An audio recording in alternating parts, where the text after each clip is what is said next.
So my first job was with a non-profit organization. I used to teach English to underprivileged students and I used to enjoy that work. It was very fascinating. I used to create a lot of impact. So I really loved that part of the work. And I used to get paid 10,000 rupees a month. This was back in 2010, 2011. So if I ask you to guess my total monthly income, do tell me in the comment box what my total monthly income was. Most of you will say that, hey Akshat, 10,000 salary. So your monthly income would have been 10,000 rupees. Wrong, right? I used to make 50 to 60,000 rupees every month back then as well. Now you might say that, hey, Akshat, that sounds like really confusing, man. So you're making 10,000 rupees as your salary and your overall income is 50, 60,000. How was that the case?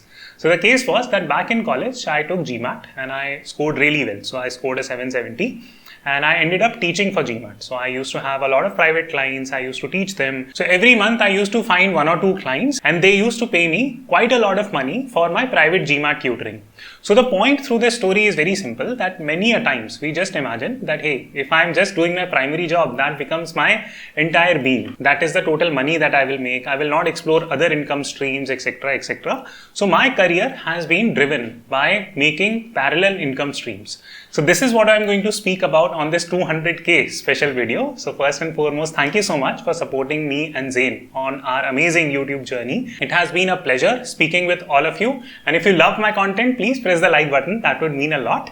And we will get today's video started. So essentially, I'm going to do three things on this video. Number one, as I said earlier, that I'm going to reveal my income streams. So I'm going to tell you where I'm currently making money from and how I have built those businesses and some key learnings along the way. Finally, I'm going to leave you with some very important lessons as to what it is that you can take away from my journey, because I come from a very small town, and if I can become financially independent and a millionaire by the age 30, then I'm sure that anyone can do it. So this is what the core agenda for today is. So let's get started. Now, before revealing my income streams, let me give you some very quick disclaimers. Number one, this is not a bragging video, but these days anyone can stand up on YouTube and give advice. So it's very important for you to understand that the person is reliable, right? So I am saying things that, hey, I'm a millionaire and I will give you some kind of proof around it, right? So here is the proof. This is the GST that I had filed for one of my companies and one of the businesses.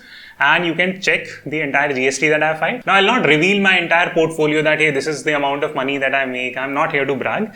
I'm just simply trying to prove that, hey, whatever advice I'm giving you about making money, it comes from first-hand experiences, right? So that is the intent with which I'm showing you this small snippet. Take a look. I have recorded this from my GST portal for one of the companies and businesses that I run, right? And this cannot be faked. At least I don't know how to fake it. Now, this snippet clearly shows that I have filed a GST. This is the latest GST that I had filed. Therefore, I'm showing it to you. That I filed 2.3 lakhs in GST for one of my businesses. Now, for CAs, you can do the exercise and you can figure out how much I am making from one of my businesses. That's one of the businesses. This is not my entire income stream. In the past, I have added videos like that. How did I make 1 crore in the stock market, etc. I'll link the video here. You can check it out and you can try to estimate my portfolio. It would be fun for me to watch if you are trying to guess the size of my portfolio. So do comment. I would love to read it. But I'm not going to reveal my entire portfolio, right? That is not the objective of the video. The objective of the video is that what are my income streams? How am I thinking about it? How did I went about building it? And what lessons you can derive out of it? And hopefully, this entire GST filing that I've showed you, it hopefully establishes trust. Now, second and very quick disclaimer is that many of you might think that, hey, I'm like Khandani rich, right? My parents are very rich and I have been handed like millions and millions of dollars and therefore I'm doing all this stuff. No, right? I'll explain you the nature of the businesses that I run and hopefully that itself will help you understand that these are not generational businesses that I'm a part of. These businesses I have built on my own. My parents have been very supportive. They have allowed me to explore whatever I wanted to explore and I could not have asked anything better from them. I'm sure that your parents also want the best for you. They have given you the best possible education. Same goes for me. Just a very quick background about my family. So my father comes from a place called as Kattani, which is a very small town in Madhya Pradesh. That is where he comes from. So he had very humble beginnings. He's a government servant. My mom worked at Punjab National Bank and she then took VRS. Right. So the point is that I come from humble beginnings. It's not as if that I have been handed over a lot of money and I have now started investing in stock market and bunch of other things. So these two very important disclaimers, because I know that there will be a lot of trolls and they will give a lot of comments around it. So just to quash those discussions, I have given these two disclaimers. Now let's get started. Now my first major income stream comes from running businesses. Now, there are a bunch of businesses that I'm involved in, and there are a few businesses that you already know about. So I will link them in the description box as well.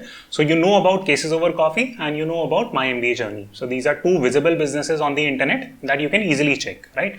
Through My MBA Journey and Cases Over Coffee, there are different streams of incomes that I make. Now, there are three sub-income streams that I make from My MBA Journey. So one is the core admission consulting, that if some student is coming to me and they say that, hey, I want to go to Harvard, Stanford, Wharton, can you guide us? Then I guide them, right? So this is one-on-one consultation. Of course, it's customized help, so it costs a bit of money. Second is that I run study abroad boot camps, and I do these in group settings. So students have been finding it to be fabulous and a wonderful idea, and I've gotten excellent feedback about it. So I'll continue to run that. And third income stream is phone calls. So people do one-on-one consultation, very brief, right? So half an hour, 45-minute help. They just need help in terms of college selection or assessing their admission chances. So these are the three income streams that I make from My MBA Journey. Now with Cases Over Coffee, there are two income streams that I make. So one is called a subscription-based service. So we charge $5 to $10 and we give you access to a wonderful network where you get mentored by BCG, Bain, McKinsey people, elite consultants. We put you in a network model. You learn a lot every single week. You solve cases and you develop your business understanding.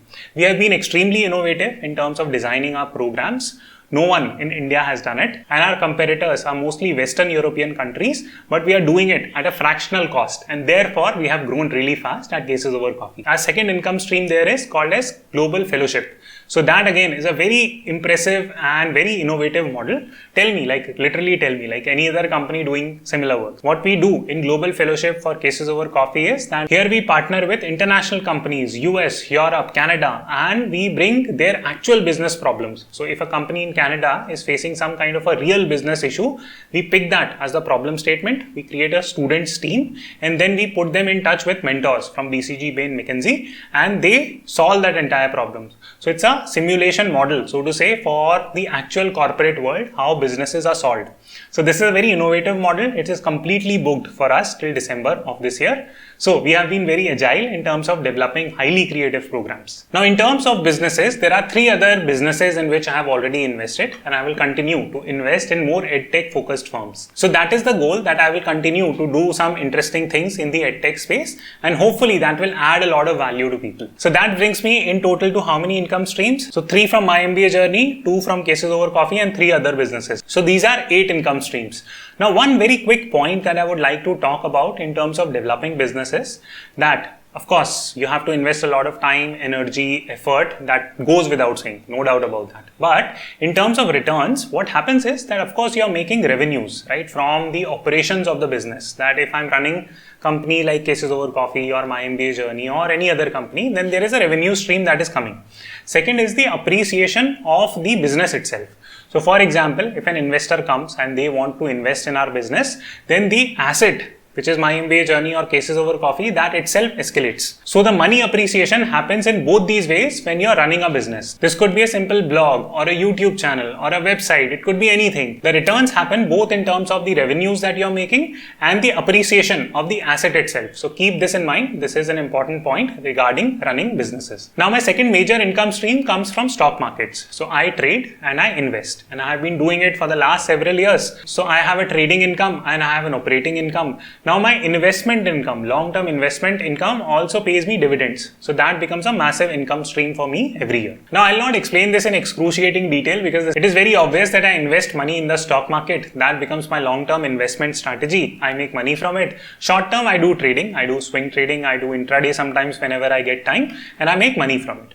So this leads me to at least 2 to 3 income streams, but on a conservative side. So let's just call it trading income and investment income. Now my third income stream is YouTube. Currently I'm losing money on YouTube, to be honest, but bottom line is that this will become a little bit profitable as we go along. So on YouTube, there are 3 ways in which you can make money. One is that YouTube pays you in terms of advertisements that you see on anyone's channel. So YouTube pays you directly. It does not cost you anything. You just play the ad and the creator of that content gets a little bit of money from YouTube. So that's one.